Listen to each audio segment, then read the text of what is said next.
Hello everyone, good morning, नमस्कार। कैसे हैं? आई होप सब बढ़िया होंगे। स्टार्ट करेंगे आज का सेशन। जैसा कि आप सभी जानते हैं कि हमारी सीडीपी सीरीज चल रही है और इससे पहले मैंने बहुत सारे most important previous year questions upload कर दिए हैं। अगर आपने देखा होगा तो आपको काफी सपोर्ट मिल गया होगा। क्या आप कर रहे हैं सीटेट एग्जाम की तैयारी? तो इस बार आपका सीटेट जो है 100 में 100% क्लियर हो जाएगा अगर आप थोड़ा सा भी मेरे से कनेक्ट होते हैं बेटा, ठीक है। तो इससे पहले जो है हमने सीरीज नंबर 10 में, यानी जो हमारा ग्रोथ एंड डेवलपमेंट का जो टॉपिक चल रहा है, इससे पहले वाली सीरीज में हमने कंटेंट को डिफाइन किया हुआ है बहुत ही डिटेल में कि ग्रोथ एंड डेवलपमेंट होती क्या है। मतलब वहां पे हमने पूरे डेवलपमेंट को और ग्रोथ को एकदम कॉन्सेप्ट को बताया हुआ है कि अगर आपने वो सेशन देख लिया बेटा तो ये क्वेश्चन आपसे आसानी से इजीली हो जाएंगे। तो अभी क्या है कि अपने चैनल पे मैं सीडीपी सीरीज लेके आ रहा हूं, मतलब पार्ट 1 पार्ट 2 ऐसे करके सीरीज 1 सीरीज 2 ऐसे कॉन्टिन्यूअस डाल रहा हूं ताकि आपकी तैयारी जो है एकदम बेहतर हो जाए। आपको पता है बेटा कि जो सीटेट एग्जाम है वहां पे कोई निगेटिव मार्किंग नहीं है और ऐसे में 20 लाख लोगों ने जो फॉर्म डाला था असल में 24 में, जो दिसंबर में पेपर हुआ है बेटा, ठीक है, और उसमें से केवल 3 लाख लोग पास हुए हैं। अब खुद सोचिए कि ऐसा एग्जाम जहां पे कोई स्कोर का हिसाब किताब नहीं है, ना कोई निगेटिव मार्किंग है, इतने लोग फेल हो रहे हैं बेटा, ठीक है। तो आपको करेक्ट गाइडेंस की जरूरत है, यानी सही राह दिखाने की जरूरत है। और मैं अपने चैनल पे डेली का डेली 6 से 7 बजे के बीच में डेली क्वेश्चंस ला रहा हूं आपके लिए। और जब तक आप, और क्या आप कर रहे हैं नोटिफिकेशन का इंतजार बेटा, तो जस्ट 5 डे या 6 डेज में आपको नोटिफिकेशन देखने के लिए मिल जाएगा सीटेट का। अगर आप किसी भी टीचिंग एग्जाम की तैयारी कर रहे हैं तो फिलहाल के लिए मेरे साथ जुड़ सकते हैं। तो चलते हैं क्वेश्चंस पे, आपका टाइम वेस्ट बिल्कुल भी नहीं करेंगे। तो आज का जो हमारा टॉपिक रहेगा वो विकास यानी डेवलपमेंट, जो हमारा ग्रोथ एंड डेवलपमेंट का जो टॉपिक है उसके मैंने बहुत सारे लेटेस्ट क्वेश्चन जो बार बार प्रीवियस में रिपीट होते हैं, अगर आप उठा के देखेंगे तो ये क्वेश्चन आपको मतलब कि हर सेट में रिपीट होते मिलेंगे बेटा, ठीक है। तो सारे कॉन्सेप्ट समझने वाले हैं, हर क्वेश्चन को डिटेल में समझेंगे, ऐसा नहीं बट हमने आंसर को रट लिया और खत्म कर दिया। ओके बेटा, चलते हैं देखते हैं कि हमारा जो हम इसमें कुछ हमने 15-16 क्वेश्चंस को डिस्कस करें बेटा।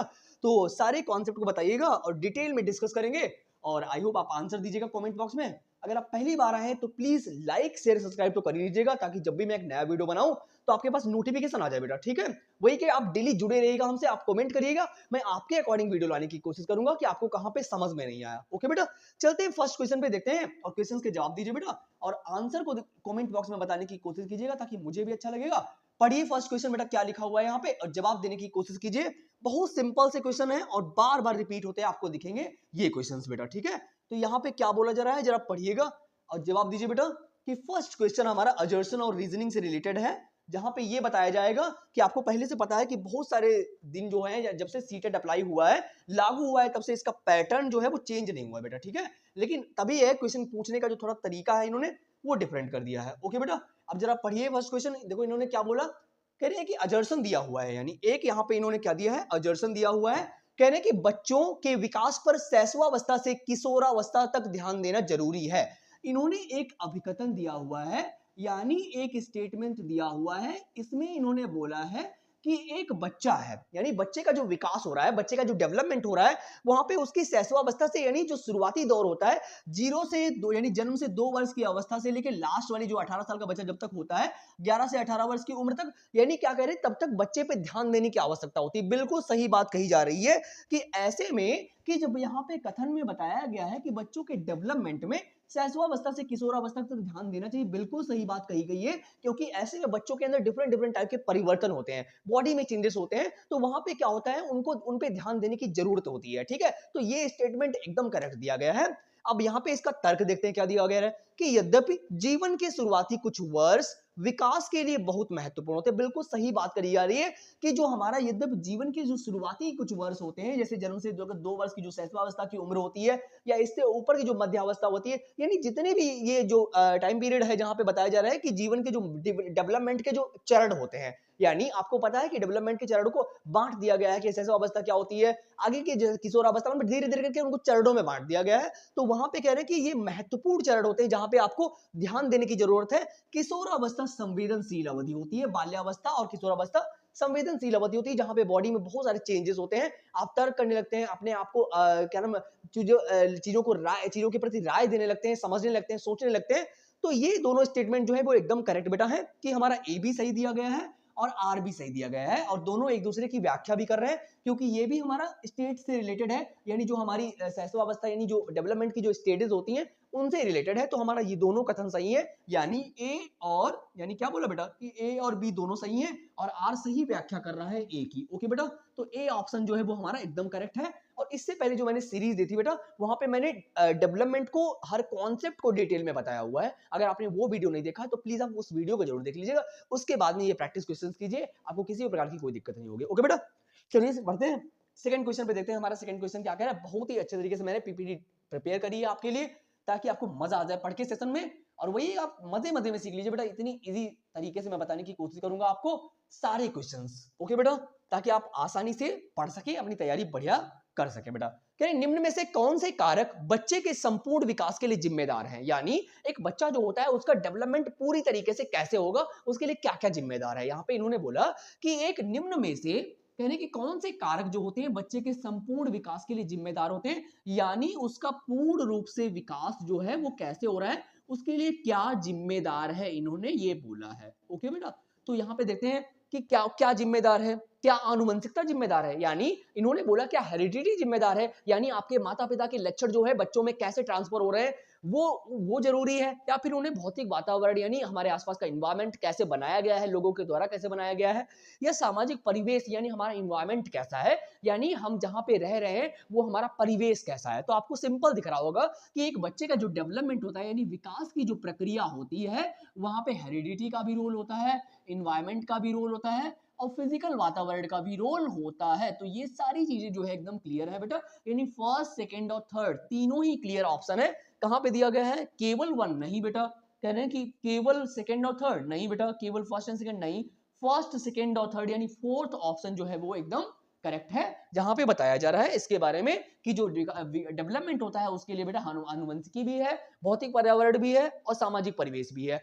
अगर बात करी जाए बेटा, एक साइंटिस्ट हुए हैं जिनका नाम है, आपने सुना होगा, प्याजे, और मैंने इससे भी रिलेटेड वीडियो दी हुई है। इन्होंने क्या किया है, आनुवंशिकी को बहुत महत्व दिया हुआ है, और प्याजे से जरूर ही क्वेश्चन आता है बेटा। आपको याद रखना है कि प्याजे से रिलेटेड कोई बात आएगी तो आपको पता रखना है कि उन्होंने आनुवंशिकता यानी हेरिडिटी को बहुत महत्व दिया हुआ है। ठीक है बेटा, और एक साइंटिस्ट हमारे और हुए हैं जिनका नाम है वाइगॉत्स्की। क्या नाम है इनका, नाम है वाइगॉत्स्की, यानी इन्होंने क्या किया है, लेव वाइगॉत्स्की जो थे, इन्होंने वातावरण को बहुत इंपॉर्टेंट दिया हुआ है, यानी हमारा एनवायरमेंट कैसा होता है और हमारे आसपास के लोग कैसे हैं, हमारे आसपास के लोग कैसे हैं, वो बहुत ही बड़ा रोल निभाते हैं। यानी इन दोनों लोगों ने बहुत इंपॉर्टेंट रोल निभाया हुआ है बेटा, कि जो हमारे वाइगॉत्स्की हुए हैं उन्होंने कहा है कि बच्चा जो होता है उन्हीं लोगों से सीखता है, जैसे उसके आसपास का समाज होता है, जैसा उसका एनवायरनमेंट होता है। ओके बेटा, लेकिन जो प्याजे हैं उन्होंने कहा है कि बच्चा जो होता है वो हेरिडिटी, यानी उन्होंने कहा है कि हेरिडिटी बहुत महत्वपूर्ण है, यानी जो हमारी आनुवंशिकी है, यानी माता पिता के जो लक्षण है बच्चों में ट्रांसफर हुए हैं वो बहुत महत्वपूर्ण है। ठीक बेटा, तो इन दोनों लोगों ने अलग अलग बातें बताई हैं। फिलहाल के लिए मेरा जो क्या नाम पर्सनल एक्सपीरियंस है वो कहता है कि बच्चा जो होता है वो समाज में रहकर सीखता है, यानी कल्चरल टूल्स, यानी आसपास का उसका एनवायरनमेंट कैसा है वहां से वो ज्यादा इंटरेक्ट करके सीखता है। कि जब बच्चा आपस में कोलैबोरेट करे, सहयोग करे, डिस्कशन करे, तो वहां पे बच्चा जो होता है जल्दी लैंग्वेज को पकड़ पाता है, जल्दी चीजों को सीख पाता है, अधिगम जल्दी कर पाता है। ओके बेटा, आई होप आपको क्वेश्चन नंबर 2 समझ में आ गया होगा। मैं कहता हूं हर क्वेश्चन को डिटेल में पढ़िए, ऐसा नहीं बस आप आंसर रट रहे हैं बस चल रहे हैं। ठीक बेटा, अगर आपने सारा टॉपिक एकदम डिटेल में पढ़ा हुआ है बेटा, तो कोई भी क्वेश्चन डेवलपमेंट का आ जाए आप आसानी इजीली से उसको सॉल्व कर पाएंगे, अगर आपने कॉन्सेप्ट क्लियर किया हुआ है। ठीक है, अगर आपने ऑप्शंस को रट्टाफिकेशन किया हुआ है तो बेटा नहीं हो सकता। ठीक है, पढ़िएगा और जवाब दीजिए कि यहाँ पे क्या बोला जा रहा है, जवाब देने की कोशिश कीजिए बेटा। एक्चुअली गर्मी बहुत होने लगी बेटा, अगर पंखा चलाऊंगा तो आपको आवाज आएगी, है ना बेटा। देखते क्या बोला, कि बाल विकास के समकालीन सिद्धांत बच्चों के बारे में क्या समझ रखते हैं, यानी जो चाइल्ड डेवलपमेंट की बात करी जा रही है, यानी जो हमारा सीडीपी है, चाइल्ड डेवलपमेंट की बात करी जाए, कि बाल विकास की बात करी जाए, कि एक बच्चे का जो विकास होता है उसमें क्या करें, बच्चों के बारे में क्या समझ रखते हैं, कि बच्चे कोरी पट्टी होते हैं, यानी बच्चे खुली बिल्कुल वो मतलब कि वो बिल्कुल ही खाली होते हैं, ऐसा कुछ बच्चे बिल्कुल खाली होते हैं जिन्हें वातावरण के अनुकूल पूरी तरह ढाला जा सकता है। बच्चे बिल्कुल खाली नहीं होते बेटा, ठीक है, ऐसा कहना बिल्कुल गलत है। बच्चे सक्रिय उद्देश्यपूर्ण प्राणी है, बिल्कुल सही बात है, जहां पे बच्चा एक्टिव हो। आपको मैं बता दूं बेटा कि जहां पर भी आपको बच्चा सक्रिय दिख जाएगा, यानी जिस ऑप्शन में, क्योंकि आप सीडीपी पढ़ रहे हो, क्योंकि आप चाइल्ड डेवलपमेंट पढ़ रहे हो, जहां पे भी आपको बच्चा एक्टिव दिखेगा आपको उस ऑप्शन के साथ में जाना है, कभी भी आपका ऑप्शन जो है वो गड़बड़ नहीं हो सकता। तो इन्होंने बोला कि बच्चे सक्रिय उद्देश्यपूर्ण प्राणी है बेटा, बिल्कुल सही बात, जब बच्चे इंगेज रहते हैं, अन्वेषण करते हैं, जिनकी अपने खुद के विकास में महत्वपूर्ण भूमिका होती है। बिल्कुल सही बात करी जाए कि बच्चे जो होते हैं वो अपनी खुद की समझ बनाते हैं, यानी अपनी खुद की समझ चीजों के प्रति बनाते हैं और एक्टिव रहते हैं, तो वहां पे जो होता है बच्चा बहुत ही ज्यादा मतलब कि क्या नाम बोल सकते हैं कि वो करेक्ट ऑप्शन है, जहां पे बच्चा एक्टिव आपको दिखे, जहां पे बच्चा डिबेट करे, आपस में बातचीत करे, अधिगम करे, सीखे, एक दूसरे से बातचीत करके बोलकर सीखे, वहां पे जल्दी आपको जाना है। ठीक है बेटा, तो वही बात कही कि बच्चे जो होते हैं अन्वेषण करते हैं। इन्होंने यहाँ पे एक प्याजे ने एक बात और कही गई है, यहाँ पे प्याजे ने कहा है अपने सिद्धांत में, जो उनका संज्ञानात्मक का सिद्धांत बेटा है, उन्होंने कहा था कि बच्चे जो होते हैं, बच्चे क्या होते हैं, बच्चे जो होते हैं वो नन्हे वैज्ञानिक होते हैं, जो छोटी छोटी बातों के लिए खोज करते हैं, अपनी राय देते हैं, यानी समाज में जो चीजें होती हैं उनको सीखने की कोशिश करते हैं। बच्चे क्या होते हैं, नन्हे साइंटिस्ट होते हैं। आपने भी बचपन में कुछ ना कुछ मजेदार किया होगा बेटा, ठीक है। तो वही बात यहाँ पे कही जा रही है, ऐसा मत समझना कि उन्होंने दुनिया की खोज कर दी होगी, ठीक है। वो अपने आसपास की चीजों को समझने की कोशिश करते हैं, वही प्याजे जी ने कहा है। ओके बेटा, तो यहाँ पे हमारा जो करेक्ट ऑप्शन होगा कौन सा होगा, बच्चों के विकास की व्यवस्थित योजना जन्मजात होती नहीं बेटा, बच्चे के जन्म से पैदा होते हैं, उनके सारी जन्मजात उनके अंदर योजना होती है, ऐसा कुछ नहीं होता बेटा। बच्चों के विकास की दिशा आनुवंशिक रूप से क्रमोदेशिक होती है, जिसे बदलने के लिए कुछ भी नहीं कर सकते। ऐसा नहीं हो सकता बेटा कि बच्चे की सारी आनुवंशिकता को ही रोल दे दिया गया, नहीं, इन्वायरमेंट को भी रोल दिया गया है। तो सेकंड ऑप्शन जो है हमारा कि बच्चे सक्रिय उद्देश्यपूर्ण प्राणी होते हैं, जो खुद से अन्वेषण करते हैं, खुद के चीजों के प्रति अपनी खुद की समझ बनाते हैं। तो जो सेकंड ऑप्शन है वो बेटा एकदम क्लियर है। ओके बेटा, तो वही हमसे पूछा गया था कि कौन सा जो समकालीन सिद्धांत बच्चों के डेवलपमेंट के बारे में समझ पैदा करता है, अच्छी समझ पैदा करता है। तो जहां पे बच्चा आपको एक्टिव दिख जाए, आपको उसी ऑप्शन के साथ में जाना है। चलते हैं क्वेश्चन नंबर 4 पे देखते हैं बेटा। क्वेश्चन नंबर 4 हमारा क्या कह रहा है, आई होप आप मजे में सीख रहे होंगे बेटा। अगर आप पहली बार आए हैं तो प्लीज हमसे जुड़ने की कोशिश कीजिए। अगर आप किसी भी प्राइवेट स्कूल में डेमो तक दे रहे हैं तब भी आप मेरे से कनेक्ट होने की कोशिश कीजिएगा बेटा। अगर आप किसी इंटरव्यू में जा रहे हैं तब भी मैंने वो क्वेश्चन भी अपने सेशन पे अपलोड कर रखे हैं बहुत सारे, कि अगर आप एज अ साइंस टीचर बनना चाहते हैं, क्योंकि मैं science, I am teacher of chemistry बेटा, तो वही है, मैं साइंस के बैकग्राउंड को मैंने क्वेश्चन डाले हुए हैं। फिलहाल के लिए अभी मैं सीटेट प्रिपेयर करा रहा हूँ, क्योंकि मैं सीटेट से संबंधित जितनी भी जानकारी है, जितने भी टॉपिक है, मैं सारे टॉपिक बाय टॉपिक क्लियर करा दूंगा।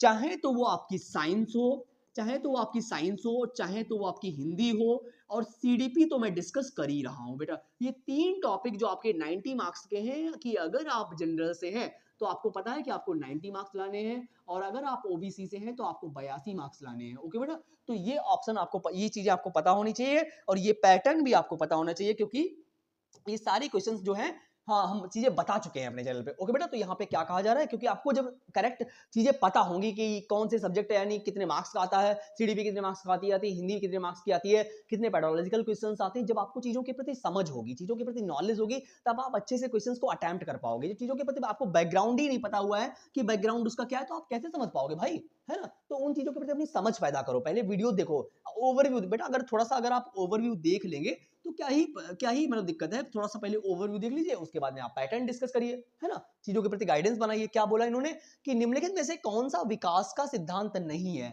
यहाँ पे इन्होंने हमसे निगेटिव पॉइंट पूछा हुआ है कि कौन सा विकास का सिद्धांत नहीं है। चलिए पढ़ते हैं, देखते हैं कि कौन सा विकास का सिद्धांत नहीं है। इन्होंने यहाँ पे क्या बोला है, देखिए बेटा, कह रहे हैं कि कौन सा विकास का सिद्धांत नहीं है। विकास एक क्रमानुसार होने वाली प्रक्रिया है, विकास की कोई दिशा नहीं होती है, कुछ हद तक विकास की भविष्यवाणी की जा सकती है, विकास आनुवंशिकता और पर्यावरण कारकों की पारस्परिक अंतःक्रिया का परिणाम है। ये बात तो एकदम सही कही है बेटा, है कि विकास आनुवंशिकता और पर्यावरण का कारकों की पारस्परिक क्रिया अंतःक्रिया का परिणाम होता है। विकास जो होता है स्टेजेस में चलता है, बिल्कुल सही बात कही गई है कि विकास जो होता है वो स्टेजेस में चलता है। यानी क्या होता है, विकास जो होता है उसकी स्टेज बांट दी गई है कि विकास ऐसे ऐसे होता है ना बेटा। और क्या बोला, कुछ हद तक विकास की, यानी कुछ हद तक हमें पता चल जाता है कि बच्चा कैसा होगा कैसा नहीं होगा, थोड़ा बहुत हमें पता चल जाता है, तो मे बी ये सही हो सकता है। लेकिन इन्होंने बोला कि विकास की कोई दिशा नहीं होती, तो ये गलत ऑप्शन है, क्योंकि हमने जो पढ़ा हुआ है इसमें हमने जोन ऑफ प्रॉक्सिमल डेवलपमेंट, और हमने जो क्या नाम क्या पढ़ा हुआ है, जो, हाँ, इसकी हमने दिशाएं पढ़ रखी हैं, क्योंकि हमने इसके संबंधी जो रिलेटेड टॉपिक डाला हुआ है वो मैं आपको बता चुका हूँ कि विकास जो होता है, हाँ, विकास जो होता है उसकी दिशाएं हैं। इसका नाम जोन ऑफ प्रॉक्सिमल, जेडबीटी की बात करी गई, जोन ऑफ प्रॉक्सिमल डेवलपमेंट की बात करी गई थी, और देन इसके बाद में अभी मुझे एक रिमाइंड नहीं आ रहा कि कौन सा होता है। ठीक है, तो ये ऑप्शन जो है यही पूछा गया हमसे कि कौन सा सिद्धांत नहीं है, तो ये वाला जो है वो नहीं है, इसीलिए यही हमसे पूछा गया था। ओके बेटा, तो इससे पहले जो मैंने वीडियो देखे हुए हैं, डाले हुए हैं बेटा, अगर उनको आप देखेंगे तो शायद कॉन्सेप्ट क्लियर हो जाएगा पूरा बेटा। ठीक है, तो यहाँ पे ये पॉइंट गलत है कि जो है विकास की कोई दिशा नहीं होती, तो विकास की दिशाएं होती हैं। ठीक है बेटा, आई होप आपको समझ में आ गया होगा। चलते हैं फिर नेक्स्ट क्वेश्चन पे, देखते हैं कि हमारा आगे का क्वेश्चन क्या कह रहा है, थोड़ा आगे बढ़ने की कोशिश करेंगे। हाँ बेटा याद आ गया, थोड़ा सा पढ़िएगा। यहाँ पे एक बात है कि सफेलोकार्डन, यानी हाँ कहते हैं कि जो विकास की दिशाएं होती हैं उसको बोलते हैं सफेलोकार्डन और जोन ऑफ प्रॉक्सिमल डेवलपमेंट, यानी जो जोन ऑफ प्रॉक्सिमल डेवलपमेंट है वो अंदर आंतरिक से बाहर की ओर विकास होगा। जो सफेलोकार्डन होती है सिर से पैर की ओर, यानी हेड टू टो, यानी सिर से पैर की ओर होती है। तो इनकी दिशाएं हैं, ऐसा नहीं कि विकास की कोई दिशा नहीं होती है। ओके बेटा, तो ये बात यहाँ पे कही जा रही थी। अब हम क्वेश्चन नंबर 5 पे चलेंगे, देखते हैं हमारा क्वेश्चन नंबर 5 क्या कह रहा है। थोड़ा आगे बेटा, बहुत सारी चीजें पढ़ने के लिए होती हैं तो कभी कभी मिसकंसेप्शन हो जाता है, चीजों के प्रति थोड़ा बहुत डाउट हो ही जाता है।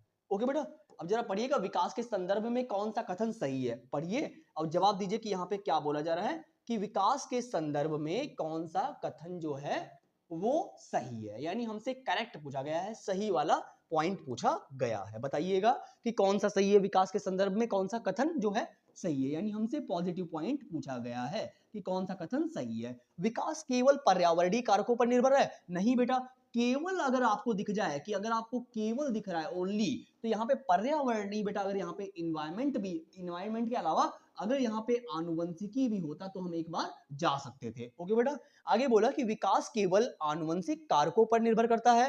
केवल आनुवंशिक कारकों पर नहीं, मैंने अभी आपको बोल दिया कि केवल दिख जाए वहां पे आपको नहीं जाना है, क्योंकि ये निगेटिव पॉइंट्स होते हैं। आपको अगर इन्वायरमेंट भी दिख रहा हुआ है और साथ में आपको पर्यावरण भी दिख रहा है तो आपको उस ऑप्शन के साथ में जाना है। आगे बोला कि विकास कम समय के लिए होने वाला अस्थायी परिवर्तन है, यानी विकास समग्र एवं व्यवस्थित रूप से निरंतर होता रहता है। बिल्कुल सही बात करी जा रही है कि विकास जो होता है यानी डेवलपमेंट की जो प्रक्रिया होती है वो निरंतर यानी जन्म से लेकर मृत्यु तक चलती रहती है, और व्यवस्थित रूप से निरंतर यानी कॉन्टिन्यूस चलने वाली एक प्रक्रिया होती है। समझ गए बेटा, तो वही बात यहाँ पे कही जा रही है कि विकास जो होता है, डेवलपमेंट जो होता है वो एक ऐसी प्रक्रिया है जो निरंतर चलती रहती है, जीवन भर चलती रहती है।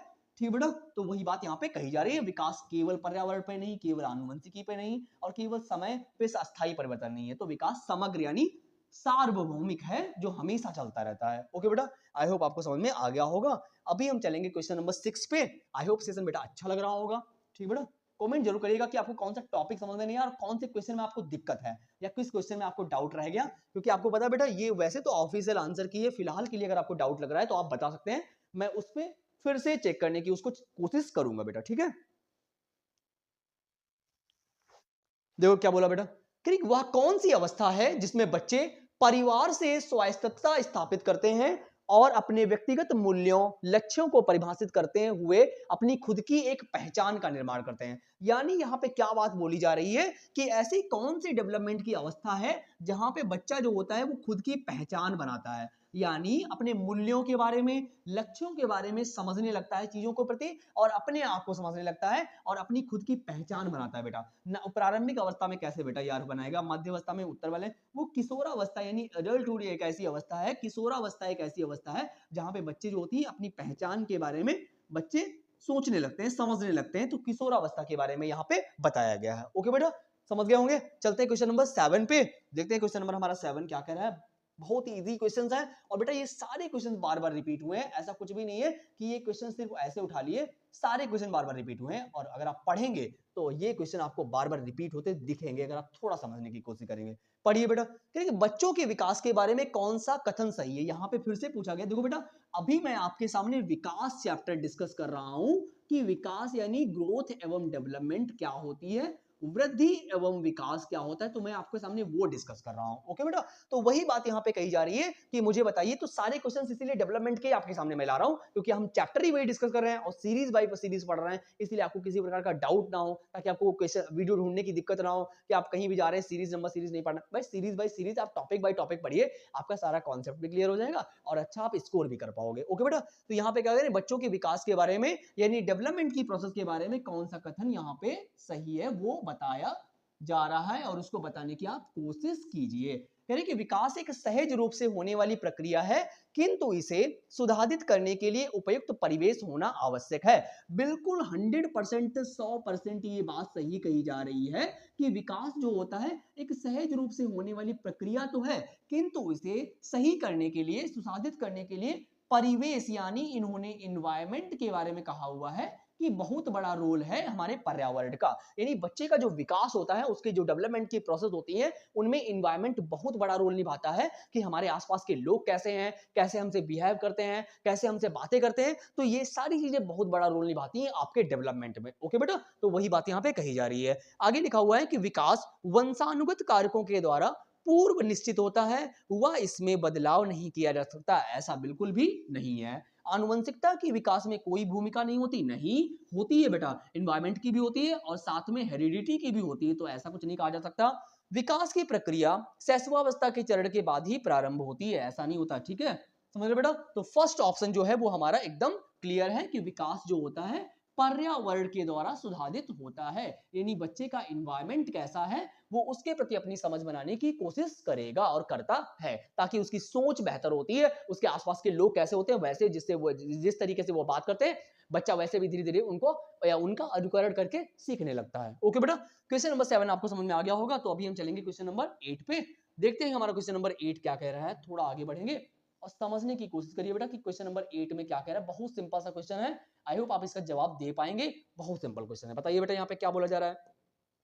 कह रहे कि निम्न में से कौन सा आनुवंशिक कारक है जो विकास को प्रभावित करता है। यानी फिर से वही बात कही गई, यहाँ पे इन्होंने बोल दिया कि निम्नलिखित में से कौन सा कारक है जो आनुवंशिक यानी हेरिडिटी के बारे में बोला है कि हेरिडिटी को कारक को प्रभावित करता है। क्या वो सामाजिक नीतियां हैं? समाज की बात यहाँ पे नहीं करी जा रही बेटा, इसलिए ये गलत हो जाएगा। शैक्षिक संस्थाएं, कोई भी ऑर्गेनाइजेशन की बात यहाँ पे नहीं करी जा रही, इसलिए गलत हो जाएगा। जैविक परिपक्वता हो सकता है। सांस्कृतिक प्रथाएं, यहाँ पे किसी भी प्रथा की बात नहीं हो रही। तो जो बात हो रही है वो बायोलॉजिकल यानी मैच्योरिटी की बात हो रही है। यानी हमारी जो जैविक परिपक्वता है यानी बायोलॉजिकल जो मैच्योरिटी है उसकी यहाँ पे बात करी जा रही है कि जो आनुवंशिकी कारक होता है वो हमारा जैविक परिपक्वता होती है। आंसर नंबर यानी ऑप्शन नंबर सी जो है, ऑप्शन नंबर 3 जो है बेटा, वो एकदम करेक्ट है। आई होप आप मजे से पढ़ रहे होंगे। वही कि जबरदस्त तरीके से पढ़िए, मजे मजे में सीख लीजिए बेटा। बहुत सिंपल चीजें हैं, थोड़ा सा आप एनालिसिस करने की कोशिश कीजिएगा, आप नोट्स बनाने की कोशिश कीजिए, आपको अच्छा लगेगा। क्योंकि जब आप खुद के नोट्स बनाते हैं तो उनको पढ़ने में आपकी समझ बेहतर होती है। ओके बेटा, तो वही बात यहाँ पे कही जा रही है। अब हम चलेंगे क्वेश्चन नंबर 9 पे। देखते हैं हमारा क्वेश्चन नंबर 9 क्या कह रहा है। तो ये रहा क्वेश्चन नंबर 9 बेटा। अब इसका जवाब दीजिए, कमेंट बॉक्स में बताइए क्या इसका ऑप्शन कौन सा होगा बेटा। ठीक है, पढ़िए जरा, जवाब देने की कोशिश कीजिए। क्वेश्चन नंबर 9 में क्या कहा जा रहा है, जरा यहाँ पे पढ़िएगा। और इससे पहले मैंने बहुत सारे most important previous year questions दे दिए हैं, अगर आपने उनको देखा होगा बेटा तो आपको बहुत सपोर्ट मिला होगा। ठीक है, देखते हैं यहाँ पे क्या बोला जा रहा है। कहने की कथन यहाँ पे इन्होंने दिया हुआ है, यानी वैसे अब यहाँ पे एजर्सन और रीजनिंग का क्वेश्चन दे दिया बेटा इन्होंने। फिर से एक आपको दिया है इन्होंने अभिकथन और फिर एक दिया है रीजन, और फिर इनसे आपसे पूछा गया है कि मुझे बताइए कि एक दूसरे के लिए दोनों सही है या नहीं सही है। देखिएगा क्या बोला। कहने की कथन में बोला गया स्कूलों में सीखने के लिए बच्चों के गति कौशल का समन्वय महत्वपूर्ण है नहीं। यानी इन्होंने बोला, एक अभिकथन दिया हुआ है जहां पे इन्होंने बताया हुआ है कि बच्चे जो होते हैं उनके स्कूल में, स्कूली व्यवस्था में क्या कर रहे हैं कि सीखने की गति कौशल का समन्वय महत्वपूर्ण नहीं है। बेटा ये जो पूछा गया है ये स्टेटमेंट एकदम गलत बताया गया है कि वहां पे स्कूलों में आपके गतिक कौशल का समन्वय होता ही नहीं। आप चल फिर के दौड़ भाग के वहां पे एक्टिविटी करके नहीं सीखते। तो ऐसा ऑप्शन, ये स्टेटमेंट एकदम गलत दिया गया है कि ऐसा नहीं हो सकता। ओके बेटा, तर्क में दिया गया है सीखना और विकास एक दूसरे से स्वतंत्र है। मतलब यहाँ पे बात कही जा रही है कि सीखना और यानी विकास यानी आपकी लर्निंग जो है, लर्निंग की बात करी जा रही है और यहाँ पे डेवलपमेंट की बात कर रहे हैं कि ये दोनों एक दूसरे से, इनका कोई तालमेल नहीं है। मतलब ये इन दोनों का एक दूसरे से कोई समन्वय है ही नहीं। मतलब एक दूसरे से बिल्कुल स्वतंत्र है। तो ऐसा बिल्कुल भी नहीं कहा जा सकता बेटा। अगर लर्निंग है, अगर आप सीख रहे हो तो आपका डेवलपमेंट हो रहा होगा। ठीक है, तो वही बात यहाँ पे कही जा रही है। तो दोनों ही ऑप्शन एकदम गलत है, ना तो ए हमारा सही है और ना ही हमारा आर सही है। तो क्या बोलेंगे कि ए और आर दोनों ही गलत है।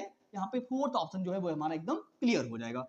ओके बेटा, आई होप आपको समझ में आ गया होगा क्वेश्चन नंबर 9। अब हम चलेंगे क्वेश्चन नंबर 10 पे। देखो सिंपल सा फंडा है, मैं यही बार बार कह रहा हूं कि क्वेश्चन पूछने का थोड़ा सा तरीका इन्होंने डिफरेंट कर दिया हुआ है। और पहले जो था क्वेश्चन ये डायरेक्टली पूछ लिया करते थे, अभी ये थोड़ा डिफरेंट कर दिया गया है पूछने का तरीका। और सिलेबस वही है, कंटेंट बहुत दिनों से नहीं बदला हुआ है, तो थोड़ा सा स्ट्रैटेजी बदलिए अपने पढ़ने की बेटा। ठीक है, अब हम चलेंगे क्वेश्चन नंबर 10 पे। देखते हैं क्वेश्चन नंबर 10 क्या कह रहा है। पढ़िएगा और जवाब देने की कोशिश कीजिए कि इन्होंने क्या बोला है। क्या समझिएगा बेटा। इन्होंने बोला है कि माध्यमिक स्कूल में परिवार व समकक्षियों कि बच्चों के विकास में क्या भूमिका है। यानी इन्होंने बोला कि जो माध्यमिक स्तर की क्लासरूम है, यानी इन्होंने बोला कि माध्यमिक स्कूल में परिवार व समकक्षियों की बच्चों के विकास में क्या भूमिका होती है। दोनों की कोई भूमिका नहीं होती है, ऐसा नहीं कह सकते। परिवार को कोई भूमिका नहीं है, परिवार की कोई भूमिका नहीं है, ऐसा नहीं हो सकता बेटा। समकक्षियों की कोई भूमिका नहीं होती, आपके आसपास के लोग कैसे उनकी कोई भूमिका नहीं है, ऐसा बिल्कुल बिल्कुल नहीं हो सकता। दोनों की अलग अलग परंतु महत्वपूर्ण भूमिका होती है। ये बात एकदम करेक्ट कही गई है कि चाहे वो परिवार हो और स्कूल हो। आपको पता है कि जब हमने प्राइमरी और सेकेंडरी एजेंट की बात करी थी तो वहां पर मैंने आपको बढ़िया तरीके से बताया हुआ है कि स्कूल यानी जब आपके परिवार की बात करी जाए, यानी जब फैमिली की बात करी जाएगी तो फैमिली जो होती है वो प्राइमरी एजेंट होती है। क्या होती है? प्राइमरी एजेंट होती है। लेकिन अगर आपके स्कूल की बात करी जाएगी तो स्कूल जो होता है यानी विद्यालयी व्यवस्था जो होती है वो सेकेंडरी होती है। कौन सी होती है? सेकेंडरी होती है। तो यहाँ पे वही बात करी जा रही है कि बच्चे के जो विकास होता है, जो बच्चे का डेवलपमेंट होता है, वहां पे परिवार और जो हमारा स्कूल है दोनों ही एकदम महत्वपूर्ण इंपॉर्टेंट रोल निभाते हैं। वही बात यहाँ पे कही जा रही है। अब हम चलेंगे क्वेश्चन नंबर 11 पे। देखते हैं हमारा क्वेश्चन नंबर 11 क्या कह रहा है। थोड़ा आगे बढ़ेंगे और समझने की कोशिश कीजिए, करिए और बेटा कमेंट बॉक्स में इसका जवाब देने की कोशिश कीजिए। कह रहे हैं heredity is considered as a structure social. यहाँ पे एक बात कह रहे हैं कि जो हमारी आनुवंशिकता है, यानी आनुवंशिकता को सामाजिक संरचना माना जाता है। यानी heredity is considered as a structure social. यहाँ पे क्या बोल रहे हैं कि जो हमारी आनुवंशिकता है, जिसके बारे में प्यादे जी ने बहुत बड़ा रोल निभाया हुआ है कि आनुवंशिकता को उन्होंने बहुत महत्व दिया हुआ है, को सामाजिक संरचना माना जाता है। क्या वो प्राइमरी है, क्या वो सेकेंडरी है, क्या वो डायनेमिक है, क्या वो स्टैटिक है? तो जो हमारी हेरिडिटी होती है इसके बारे में फिक्स्ड है कि वो स्टैटिक होती है। मतलब जो माता पिता से लक्षण आपको मिले हुए हैं उनको आप बदल नहीं सकते। ओके बेटा, ये चीजें जो होती हैं वो स्थिर होती हैं। यानी जो पारिवारिक संतानों में जो लक्षण प्राप्त होते हैं, यानी माता पिता के थ्रू जो उनकी जनरेशन में जो उनके लक्षण जाते हैं, यानी जीन्स के थ्रू जो चीजें जाती हैं, तो वो एकदम फिक्स है, स्टैटिक होती, एकदम स्थिर होती है। उनको आप उनमें कोई भी चेंजेस नहीं कर सकते। वही बात यहाँ पे कही जा रही है। ओके बेटा, अब हम चलेंगे क्वेश्चन नंबर 12 पे। देखते हैं हमारा क्वेश्चन नंबर 12 क्या कह रहा है। पढ़िएगा और जवाब देने की कोशिश कीजिए बेटा। आई होप आपको सेशन बहुत अच्छा लगा होगा और लग रहा होगा। आई होप आप कमेंट करेंगे तो जो टॉपिक आपको समझ में नहीं आ रहा होगा मैं उस पे क्वेश्चंस लाने की कोशिश करूंगा। देखिए क्या कह रहे हैं कि यहाँ पे फिर से इन्होंने बेटा एक अभिकथन दिया हुआ है। मतलब यहाँ पे फिर से आपको इन्होंने एक असर्शन दिया हुआ है, क्योंकि आपको पता है कि ये क्वेश्चन बहुत ज्यादा आने लगे हैं। तो पढ़िएगा और बताइए क्या है। यानी शिक्षकों को बाल विकास की गहन समझ होनी चाहिए। यानी जो टीचर्स होते हैं उनके लिए क्या है, टीचर्स को सीडीपी यानी चाइल्ड डेवलपमेंट, यानी बच्चा किस तरीके से धीरे धीरे बड़ा होता है, उनके अंदर क्या क्या स्टेज बांटे बताई गई हैं और बच्चे का विकास कैसे होता है, तो उसका सारा नॉलेज जो है टीचर को होना चाहिए। एज अ टीचर क्लासरूम में जब बच्चे को समझ ही नहीं पाएगा कि बच्चा क्या समझता है क्या नहीं समझता है, कैसे पढ़ेगा कैसे नहीं पढ़ेगा, और आपको अपनी टीचिंग मेथड में कैसे प्लान करने, यानी लेसन प्लान कैसे प्लान करने की, क्लासरूम में जाने से पहले आप लेसन प्लान बनाते हो कि किसी भी टॉपिक को आप कैसे एक्सप्लेन करते हो ना, तो वही बात यहाँ पे कही जा रही है कि शिक्षकों को बाल विकास यानी सीडीपी की अच्छी खासी नॉलेज होनी चाहिए। बिल्कुल सही बात करी जा रही है कि आप बच्चे को पढ़ाने जा रहे हो तो उनके बारे में आपको पता होना चाहिए। तो ये स्टेटमेंट एकदम सही दिया हुआ है।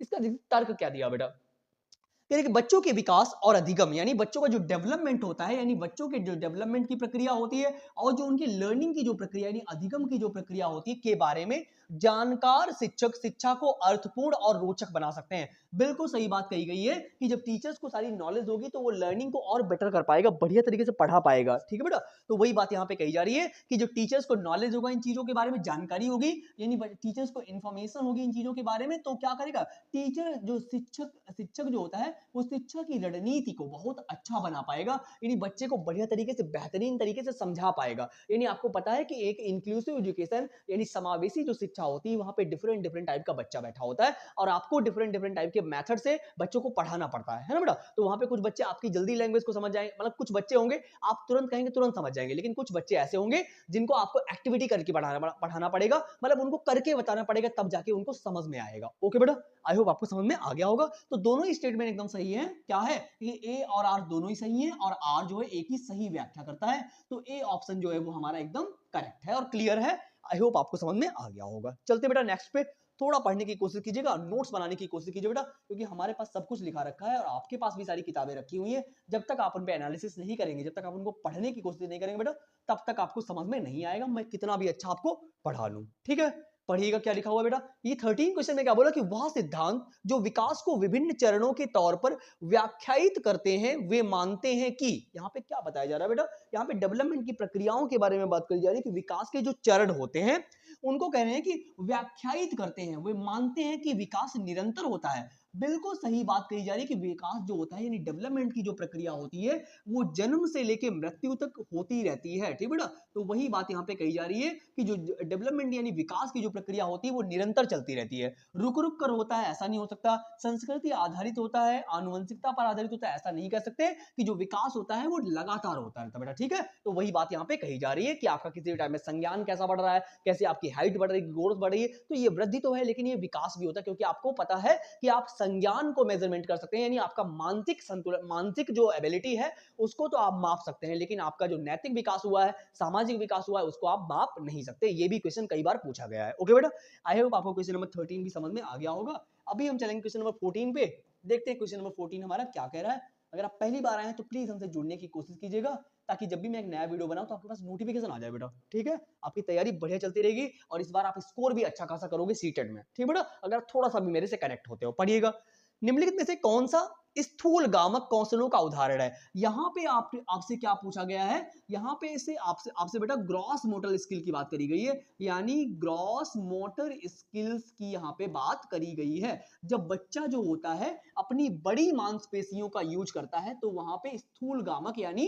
क्या बोलेंगे इसको, यानी बच्चा जो होगा जब बड़ी बड़ी मांसपेशियों का यूज करे, जैसे वो तैरेगा, स्विमिंग करेगा, रनिंग करेगा, जंपिंग करेगा, तो ऐसे में बच्चा जो होता है अपनी बड़ी मांसपेशियों का प्रयोग करता है, तो वो जो होता है स्थूल गामक यानी मोटर स्किल्स होती हैं। तो यहाँ पे क्या चित्र बना रहे हो बेटा, तो आप चित्र जो है उंगलियों यानी फिंगर से बना रहे हो, तो ऐसा नहीं, यहाँ पे फाइन मोटर स्किल होती है, ठीक है। अब कह रहे हैं सुई पकड़ना, यानी सुई में जब आप धागा वगैरह डालते हो तो ये भी फाइन मोटर होती है, ना कि ग्रॉस मोटर। हमसे यहाँ पे पूछा गया है ग्रॉस मोटर स्किल के बारे में, तो तेज चलना, बिल्कुल सही, धागे में मोती पिरोना, तो ये भी हमारी क्या है, फाइन मोटर स्किल है। लेकिन जो तेज चलना है, बात करी जाए तेज चलना की, अगर आप तेज दौड़ रहे हो, मान लीजिए आप रनिंग कर रहे हो, तो अगर उसके अलावा आप तैर रहे हो, ये सारी चीजें जो होती है जहां पे आप बड़ी मांसपेशियों का प्रयोग करते हो, तो ये जो होती है स्थूल गामक होती हैं, यानी ऑप्शन नंबर सी जो है वो हमारा एकदम करेक्ट है, तेज चलना, जहां पे आप बड़ी बड़ी मांसपेशियों का प्रयोग करते हो। ओके बेटा, आई होप आपको क्वेश्चन नंबर 14 भी समझ में आया होगा। पढ़ते हैं, अब हमारा लास्ट क्वेश्चन है 15, देखते हैं हमारा लास्ट क्वेश्चन में क्या बोला गया है। जवाब देने की कोशिश कीजिए फिर से। यहाँ पे बेटा एक अभिकथन दिया गया है और एक आपको तर्क दिया गया है। अब बताइए यहाँ पे कौन सा सही है ऑप्शन। देखिए, कह रहे कि अभिकथन में बताया कि सभी संस्कृतियों में बच्चे एक ही उम्र में एक ही तरीके से विकास के चरणों से गुजरते हैं। ये बात यहाँ पे कही जा रही है कि जो अभिकथन में बताया गया है कि सभी संस्कृतियों में बच्चे अलग अलग समाज से आते हैं और एक ही उम्र में यानी उनकी समान उम्र में एक ही तरीके से विकास होता है। बेटा ये गलत बात बोल दी कि भाई विकास जो है वो अलग अलग तरीकों से होता है, ऐसा नहीं कि एक ही उम्र में, यानी 4 बच्चे हुए हैं उनकी उम्र तो 12 साल की है और वो सारे 12 साल की जो उम्र है उनमें एक ही उनकी हाइट होगी, एक ही उनका शेप साइज होगा, ऐसा नहीं हो सकता बेटा। हर किसी का डेवलपमेंट जो होता है वो अलग अलग तरीके से होता है, ना कि एक ही तरीका बेटा, ठीक है। तो ये स्टेटमेंट जो है वो एकदम रॉन्ग है। आगे बोल रहे हैं कि बचपन सार्वभौमिक और एक आयामी होता है, ऐसा बिल्कुल नहीं कह सकते कि बचपन सार्वभौमिक तो है, लेकिन यहाँ पे कह रहे हैं ये बहुआयामी होता है, मल्टी डायमेंशनल होता है, यानी विकास जो होता है, यानी विकास की जो प्रक्रिया होती है वो बहुआयामी होती है। कैसी होती है, बहुआयामी होती है, ना कि एक आयामी, ठीक है बेटा। यानी विकास जो होता है कई चरणों में अलग अलग तरीके से होता है, ना कि वो एक ही तरीके से एक ही उम्र में होगा, ठीक है। तो यहाँ पे ए और आर दोनों ही गलत है, तो हमारा फोर्थ ऑप्शन जो है वो एकदम क्लियर है। ओके बेटा, आई होप आपको समझ में आ गया होगा। तो ये सेशन आपको कैसा लगा बेटा, कमेंट बॉक्स में जरूर बताइएगा। अगर आप पहली बार आए हैं तो प्लीज लाइक शेयर सब्सक्राइब तो कर लेंगे, ताकि जब भी मैं एक नया वीडियो बनाऊं तो आपके पास नोटिफिकेशन आ जाए बेटा, ठीक है। आई होप आपको सेशन बहुत अच्छा लगा होगा। और इससे पहले मैंने सीटेट के बहुत सारे क्वेश्चन दे दिए हैं, चाहे वो हिंदी गद्यांश हो, चाहे वो हिंदी पद्यांश हो। अगर आप सीडीपी की तैयारी कर रहे हैं, मतलब चाइल्ड डेवलपमेंट या फिर साइंस की प्रिपरेशन कर रहे हैं, पेडोलॉजी, हिंदी गद्यांश, हिंदी पद्यांश हो, तो ये 90 मार्क्स जो है हम आपके एकदम 100% क्लियर करा के ही छोड़ेंगे। और 10 दिनों के अंदर बेटा आपको नोटिफिकेशन देखने के लिए मिल जाएगा सीटेट का।